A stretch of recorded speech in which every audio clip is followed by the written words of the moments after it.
So Nike finally released their trailer for Caitlin Clark's sneaker. They finally did.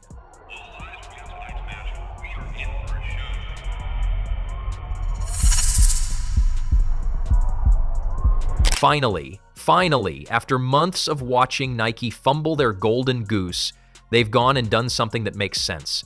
Caitlin Clark just got the commercial she deserved, and oh boy, are the haters losing their absolute minds over it. The tears are flowing, the keyboards are smoking, and the saltiness is reaching levels that would make the Dead Sea jealous. If you haven't heard already, I'm pretty sure you have. Nike has released a new Caitlin Clark commercial, and they made it their business to show love and show out for none other than CC.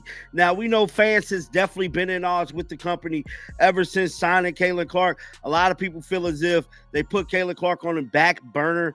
I don't know, man. I'm a Nike fan.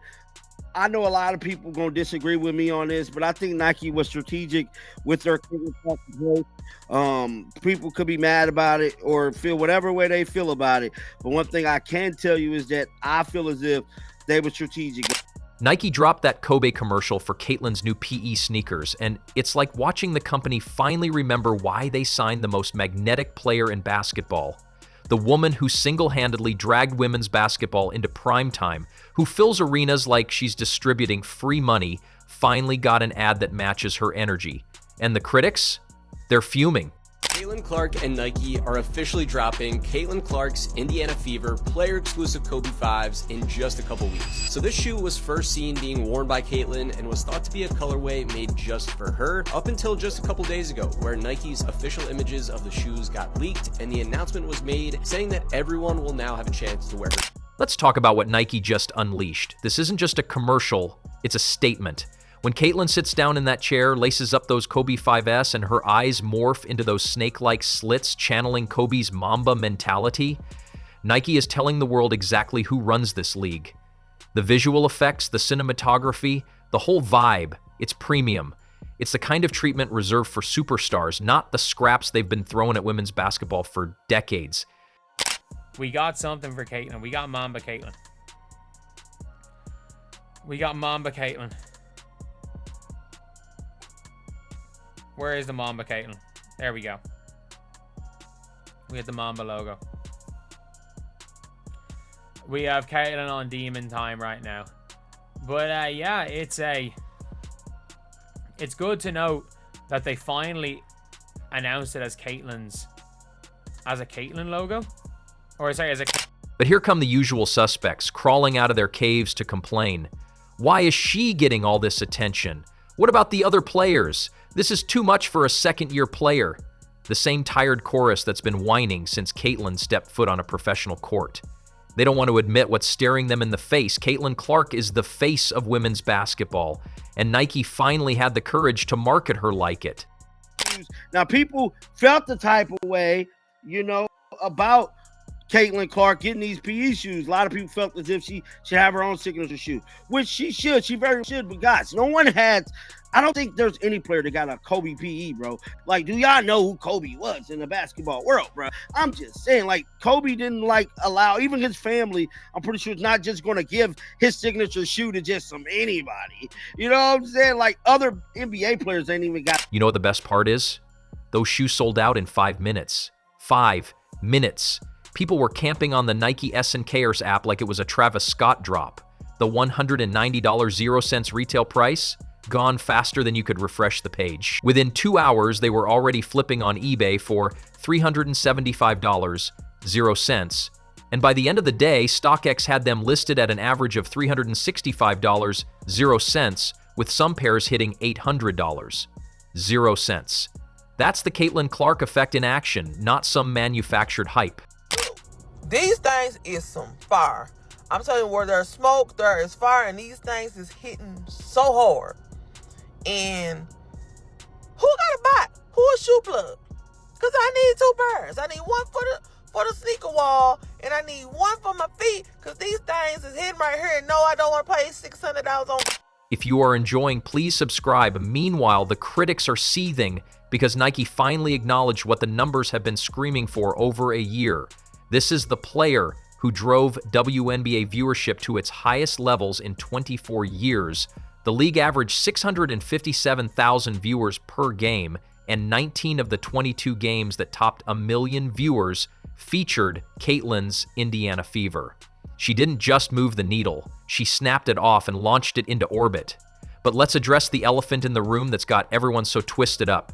For months, Nike faced criticism for slow playing Caitlyn while they pushed A'ja Wilson's signature shoe. So it's finally here. Caitlin Clark sneakers from Nike is finally dropping. She was signed to them last year, and the sneakers is a year late in my opinion, but nonetheless I'm excited because these sneakers is finally coming out. But what does annoy me a little bit is that this is a collaboration with Kobe. Now, Kobe, respect to Kobe, the legend, rest in peace, great basketball player. But in my opinion, Caitlin Clark is a big enough star and she's creating her own legacy. So I feel like, at least for her first sneaker, it shouldn't be a collaboration with any other player, dead or alive, in my opinion. I feel like Caitlin should have, for her first shoe, had her own original design just for her, no collaboration. The A'ja Vasur-Caitlyn discourse got toxic fast, with people trying to make it about everything except what it actually was: business. Nike was getting roasted by former employees, with Jordan Rogers, a 15-year Nike veteran, calling them out for having the single biggest needle mover in all of American sports since Michael Jordan, and somehow convincing themselves they needed to slow progress. The hate reached peak levels when A'ja Wilson revealed she'd known about her Nike deal for 2 years, but acted like she was being passed over when Caitlyn's contract was announced. The tweets, the subtweeting, the passive-aggressive comments, all while sitting on a signature shoe deal she'd been hiding. Talk about manufactured drama. But that's what happens when you have a player who transcends the sport and certain corners of the internet can't handle it. Your stock price since 2021, it is down nearly 60%. Your executives and the people who are making these decisions, their stock options are worthless. Meanwhile, you have the single biggest needle mover in all of American sports since Michael Jordan, and you have somehow convinced yourself that you need to slow play this. Let me show you Google Trends search traffic for 4 female basketball players. There is one who only rivals Caitlin Clark, and that is Angel Reese, and you do not have her. She is over at Reebok. I am so confused as to how you would be so invested in the WNBA for several years, and you have been doing great work to try to elevate and uplift that league and many of the athletes there. But this seems like you have convinced yourself that this needs to be an either-or conversation. And we never have an either-or conversation in the men's sports. You have like 10 signature athletes. Half of them don't deserve a signature shoe. Now Nike has course corrected and they're going all in on their biggest asset. That Kobe commercial isn't just marketing. It's Nike finally understanding what they have. Caitlyn isn't just another WNBA player they can treat like an afterthought. She's a cultural phenomenon who brings everyone to the table. Families, kids, men who never watched women's basketball, casual fans who became diehards. She's expanding the entire universe of the sport. The commercial connects her to Kobe's legacy in a way that feels authentic, not forced. She's been wearing Kobe since college, calling them her magic shoes and her babies. When she channeled that Mamba mentality in the ad, it wasn't cosplay. It was recognition of a kindred spirit. The late, great Kobe would have loved this connection.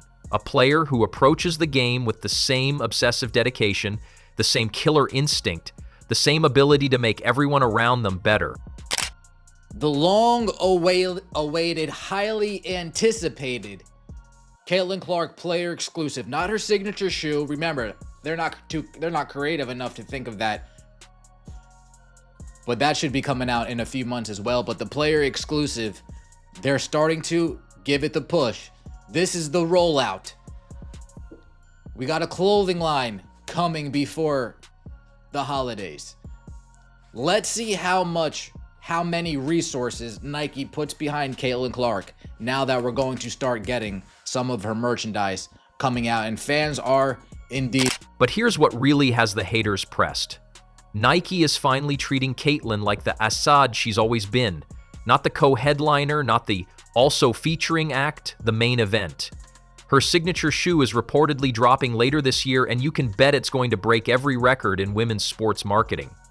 Nike's treatment of Clark as the primary attraction fundamentally challenges decades of sports marketing conventions. Historically, women's sports have been positioned as secondary content, with only 0.4% of total sports sponsorships going to women's athletics.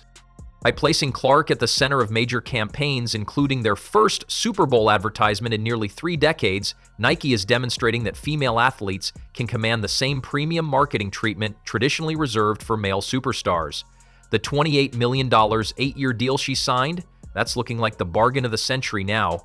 This deal is the most lucrative endorsement deal for a women's basketball player in history. This financial commitment signals to the broader market that women's basketball has reached a level of commercial viability that justifies substantial corporate investment, encouraging other brands to reconsider their own allocation of marketing resources toward female athletes. You finally put her in a Super Bowl campaign with 9 other women, and all respect to them, but none of them are moving the needle quite like she is. Your tagline in that was "You can't win, so win." One of the best explanations I can come up with is that you are wringing your hands and afraid to enter into this politically divisive conversation that has been co-opted by the media and pundits who are race baiting and doing all kinds of ridiculous things around women's basketball. You can't win, so win. You have the unicorn, the chosen one, the one who everyone wants to hear from, and you were just sitting around Gatorade, State Farm, Gainbridge, Wilson Basketball, have all figured out how to have a point of view with Caitlin Clark. Please, for the love of God, figure something. The resale market doesn't lie. When your player-exclusive Kobe's are hitting $800 0 cents on StockX and selling 756 pairs at an average of $365 0 cents, nearly double the retail price, you're not dealing with regular athlete demand. This is superstar territory.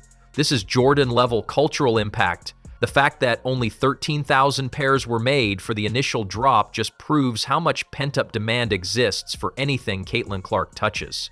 The WNBA hadn't seen a 7-figure television audience in 16 years before Caitlin arrived. Now, they're routine. Her games average 1.09 million viewers, compared to 414,000 for non-Clark games. WNBA games featuring Clark average 15,591 fans in attendance compared to 7,645 fans when she is not playing, a 105% increase. Road game attendance spikes by 87% when Clark visits opposing teams, with her games accounting for 33.5% of all WNBA attendance, despite representing a fraction of total games played. Initially, I thought that these might not perform well, but just wait until I show you the stock numbers on these. Not only that, but apparently her jersey is in high demand too after she publicly defended Angel Reese. I didn't think that this colorway was going to do too well at first, but pre-sale is saying otherwise. These are currently pre-selling for over $300 and the retail is only $190. They drop on June 30th and the total stock on Nike US is just 13,000 pairs. For comparison, the Kobe 5 Eggplant had just 30,000 pairs on Nike US. The viewership data tells an even more compelling story. The 2024 NCAA Women's Basketball Championship game drew 18.9 million viewers, surpassing the men's final by more than 4 million viewers, marking the first time women's basketball outdrew the men's championship. Clark's playoff games have set new records, with ESPN's Game 2 drawing 2.5 million viewers as the most watched WNBA game ever to air exclusively on cable. She's not just lifting her own numbers, she's raising the tide for everyone. Games that follow her contests get rating bumps, other players see increased merchandise sales, the entire league benefits from the Caitlin Clark effect. Her highest viewed so far on NBA TV, 624,000 folks. We're talking 3 times the amount. We are talking 2 times the amount on a random channel called NBA TV. What's it going to take for these other games' viewership to start? Nike is finally capitalizing on what everyone with eyes could see. This player moves markets. She drives conversations. She fills seats and crashes websites. The fact that it took them this long to give her a proper commercial is the real scandal, not that they finally did it. So while the haters continue their pathetic campaign to diminish her impact, Nike is printing money off the most marketable athlete in women's sports. Caitlin Clark is that girl. She's been that girl. She will always be that girl. The one who sells out arenas, breaks viewership records, and crashes sneaker websites. Nike's commercial was just them finally admitting what the rest of us have known all along. They struck gold, and they'd better start acting like it. What is it about Caitlin Clark? She's got it. She's got swagger. She's got, if you will, balls. She's tough. She's shrewd. She's not a good passer. She's all-time great. And she makes logo threes, and she makes them beautifully. She jump shoots the way Steph does from the logo, where she's not feet on the floor pushing set shots. She goes up, holds it, and flicks the wrist, and has incredibly underrated strength. She's just got all-time it factor. She's doing things on a nightly basis where you sit back and say, oh, she's selling them out like crazy. That's Jordan-esque. So in impact, she's already having Michael Jordan impact. Nike's commitment to developing Clark's signature shoe represents a crucial step in legitimizing women's basketball at the product level. Only 12 women in WNBA history have received signature sneakers over the league's 28-year existence, compared to more than 22 current NBA players with their own shoes. This product development carries symbolic weight beyond commercial value. Nike is never going to make any of its $28 million 0 cents up in shoe sales. This is all about marketing and being associated with her and sharing in Caitlin Clark's success. The signature shoe can't come fast enough. When it drops later this year, watch the same critics who complained about this commercial suddenly find reasons why those numbers don't matter either. But the market will speak, just like it did with those Kobe PEs that sold out in 5 minutes, just like it does every time Caitlin steps on a court and the ratings explode. It's good to see that not only Nike are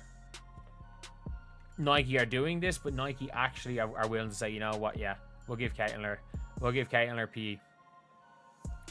We'll give Caitlin her PE.